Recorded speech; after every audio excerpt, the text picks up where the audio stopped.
Hello students, कैसे हैं आप सब। उम्मीद है बढ़िया होंगे। बेटा काफी दिन से आपसे दूर रहे, कुछ दिक्कतें थी, उन दिक्कतों का सामना कर रहे थे। अब फ्री हो गए हैं और आपके लिए नई क्लास लेके आए हैं, नई वीडियो लेके आए हैं। तो आज हम लोग पढ़ेंगे दो चरों के रैखिक समीकरण को हल करने की प्रतिस्थापन विधि। ठीक है, इसके लास्ट वीडियो में जो पिछला गया था, करीब काफी लंबा समय बीत गया, बीच में गैप हो गया, तो हम कोशिश करेंगे कि जल्दी से जल्दी अब उसकी भरपाई कर दें। तो नई विधि जो है वो है प्रतिस्थापन विधि। इसके पहले लास्ट वीडियो में हम लोगों ने सीखा था ग्राफीय विधि। ठीक है, तो आइए देखते हैं। जैसे दो चरों का ये रैखिक समीकरण है हमारे पास, x प्लस वाई इक्वल 4, ठीक है, 14, और x माइनस वाई इक्वल 4 है। इसको इक्वेशन फर्स्ट लिख लेंगे, इसको इक्वेशन 2। तो यहां पर समझने वाली बात यह है कि अगर दो चर होते हैं हमारे पास, तो उन दो चरों में से किसी एक चर को हटाना पड़ता है। अब वो हटाने का कोई ना कोई तरीका हमें ढूंढना पड़ता है। जब तक चर हटेंगे नहीं तब तक समीकरण हल नहीं होगा। मतलब कोई चीज है, वो दो लोगों की है, आपने उसको इकट्ठे मिला के रखा हुआ है, तो उसमें से किसी एक की वैल्यू क्या है वो बताने के लिए एक को तो अपनी वैल्यू लेनी पड़ेगी ना। अब जैसे दो लोगों की पैसे हैं, उनका जोड़ 14 रुपए है और उन दोनों के पैसों का अंतर 4 रुपए है। मान लो दो दोस्त हैं, उन दोनों दोस्तों के पास जो पैसे हैं, उन पैसों का जोड़ 14 रुपए है और दोनों के पैसों का जो अंतर है वो 4 रुपए, एक ही जगह वो मिला के रखे हुए हैं। अब कोई आपसे कहे कि दो लोग ऐसे हैं, मतलब एक के पास कुछ पैसे हैं, कुछ रुपए हैं, दूसरे के पास कुछ रुपए, मिलाने पे वो 14 हो जाते हैं। और अगर बड़े जिसके पास ज्यादा है और जिसके पास कम है, दोनों का जो डिफरेंस है वो 4 है। तो यहां पे लिखते हैं किसी एक समीकरण से किसी एक चर का मान दूसरे चर के पद में निकालना है, माने वो चर मौजूद रहेगा। जैसे अब यहां पर जैसे तो नहीं लिख सकते, यहां लिखेंगे समीकरण 2 से x इक्वल 4 प्लस वाई। यहां पे क्या था, ये जो y था इसको हम दूसरी ओर लेके चले गए। अब ये कहा जाएगा x का मान y के पद में, समीकरण 1 में रखने पर। चलो अब 1 में रखते हैं। तो जब 1 में रखोगे तो क्या है, 1 में जहां x लिखा हुआ है वहां 4 प्लस वाई लिखोगे, प्लस वाई इक्वल 14। अब आप इस समीकरण को देखो, इसमें आपको कुल पद कितने मिल रहे हैं, 3, और तीनों पदों में 2 पद y है, तो ये जुड़ जाएगा y धन y। तो ये भी एक y है, ये भी एक y है, तो ये हो गया 2y, और ये बचा 4। जनाब को दूसरी ओर भेजो, इनकी बिरादरी के पास, माने अंक से अंक घटता है। अब ये हो गया 2y इक्वल 10।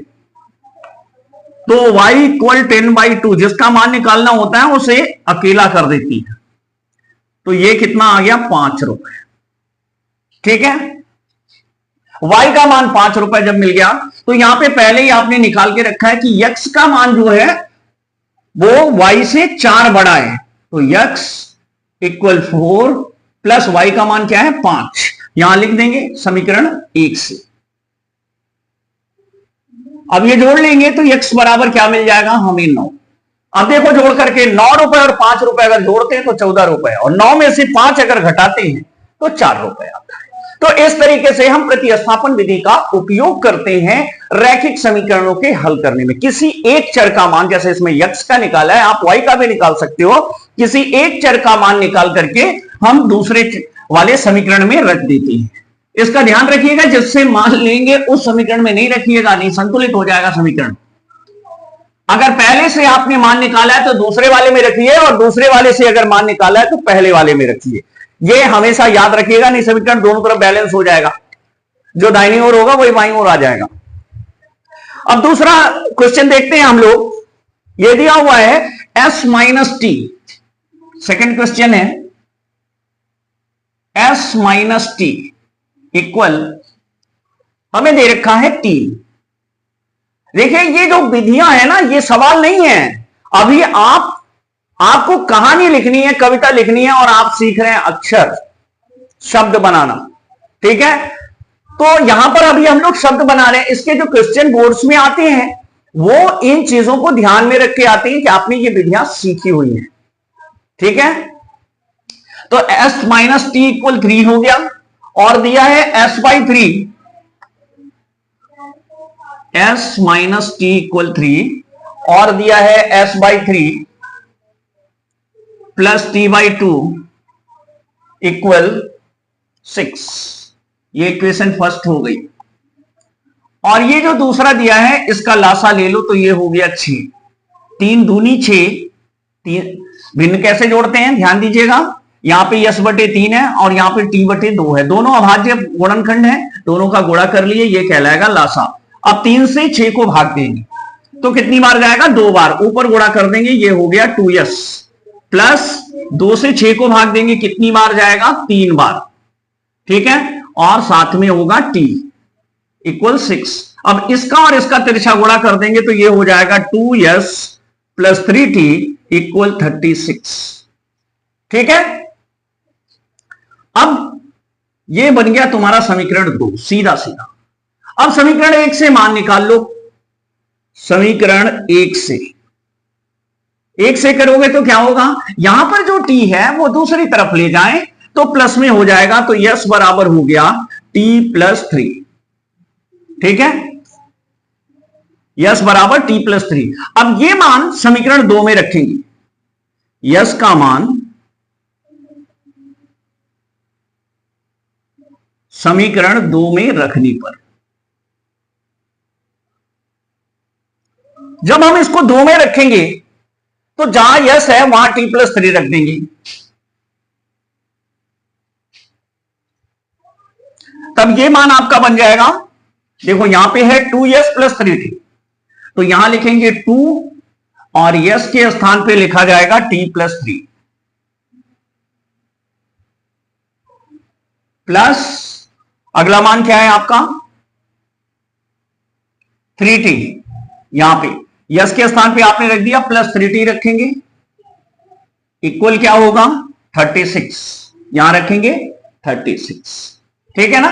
क्या किया गया, पहला समीकरण था यस माइनस टी बराबर 3, इसके साथ कुछ नहीं किया गया।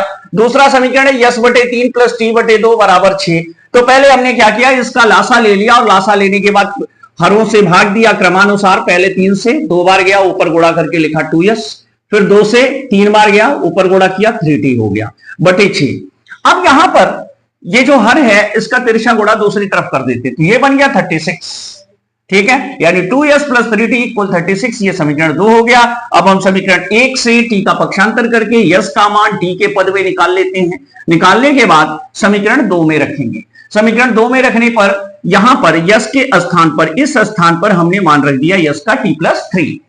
अब समीकरण हमारा सामने तैयार है एक चर के रूप में, तो इसको जोड़ेंगे तो ये हो जाएगा 2t प्लस 3 दूनी 6, यहां 6 हो गया, प्लस 3t इक्वल 36। अब सब अपनी अपनी बिरादरी में शामिल होंगे, 2t और 3t जुड़ जाएगा तो संख्याएं जोड़ी जाएंगी, 2 और 3 हो जाएगा 5t, बराबर ये जो 6 संख्या थी इसको अपनी बिरादरी में भेजेंगे, 36 माइनस 6 हो जाएगा, तो यहां पे हो गया 5t equal 30, then t equal 30 by 5, 5 एकन्नम 5, 5 छंग 30, t का मान आ गया 6। अब t का मान जब हमें 6 मिल गया तो समीकरण 1 से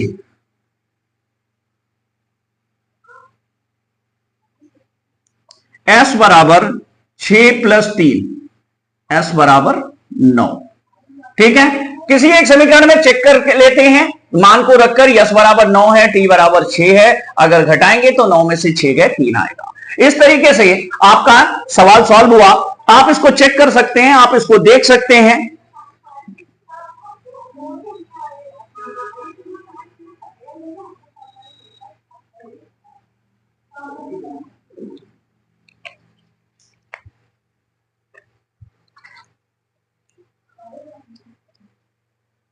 बहुत ही आसान है, समझना बहुत ही सरल है, अगर हम मेहनत करें तो।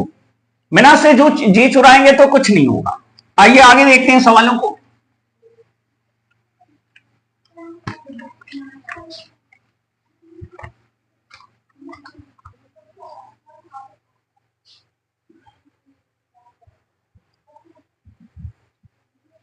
तीसरा है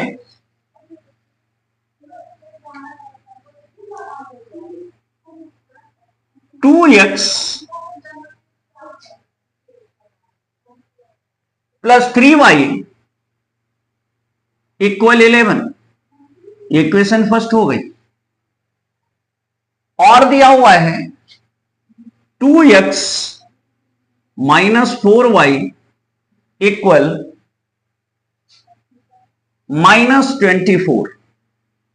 इक्वेशन सेकेंड। ठीक है, ये दो समीकरण उसने हमें दिए और कहता है को हल कीजिए, को हल कीजिए और y बराबर mx प्लस सी के लिए m का मान ज्ञात कीजिए।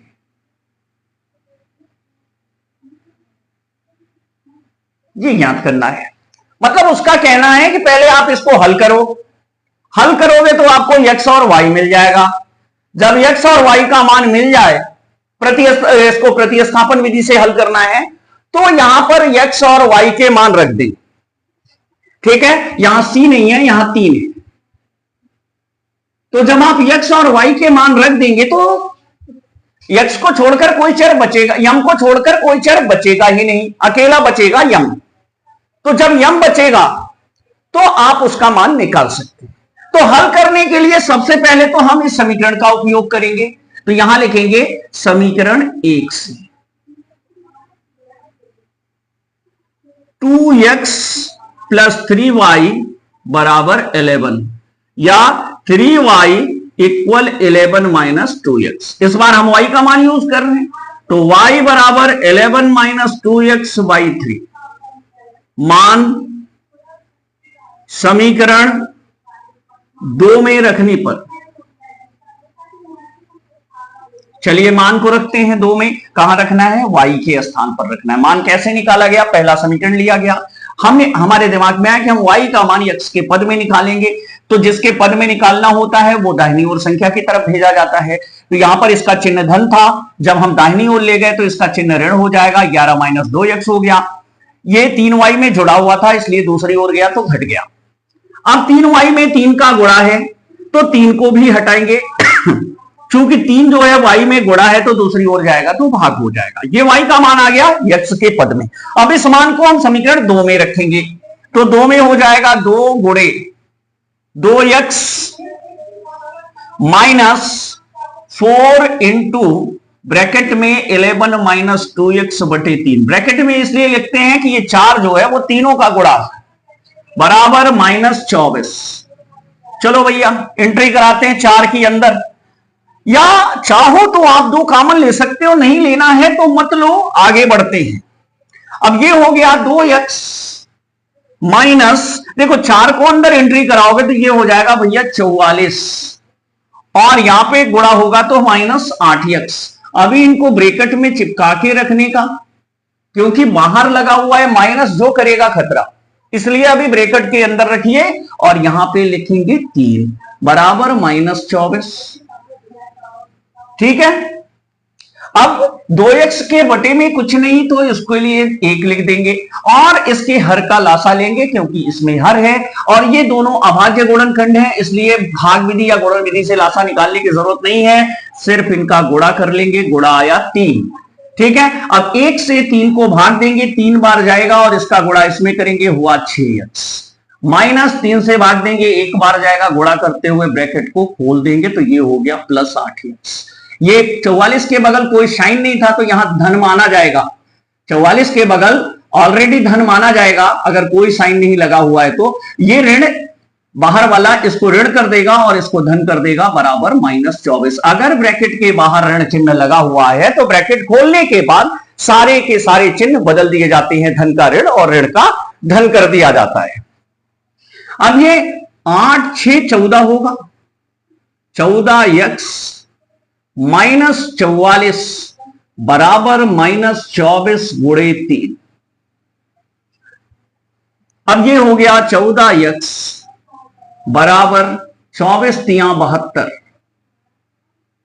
4 तियां 12 2, 3 दूनी 6 1 7 प्लस 44 ये जाएगा इधर, ये हो गया 14x बराबर 12 में से 4 गए 8, ठीक है। यहां बचा 5,